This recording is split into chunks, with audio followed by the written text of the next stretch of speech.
ገብርኤል ማለት አምላክ ወሰብ እግዚእ ወገብር ማለት ነው።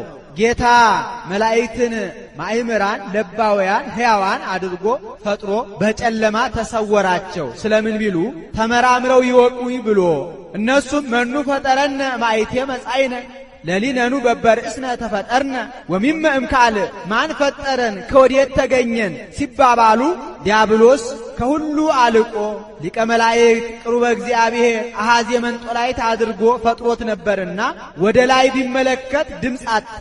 ወደ ታች ቢያይ መላእክት እንዲህ ሲባባሉ ሰማ። እንደው ዝም ብዬ አምላክነቴን ለሌላ አሳልፌ እሰጣለሁ ብሎ እኔ ፈጠርኳችሁ ልበል ብሎ አሰበ። አስቦም አልቀረ ፈጣሪያችሁ እኔ ነኝ አላቸው። መላእክትም ማእምራን ለባውያን አድርጎ ፈጥሯቸዋልና በማዕረግማ ቢሆን እኛስ የበታቾቻችን ምን ነው መፍጠር በቻል ነበር፣ እንዴት እኔ ፈጠርኳችሁ ይለናል ብለው ፈጥረሃ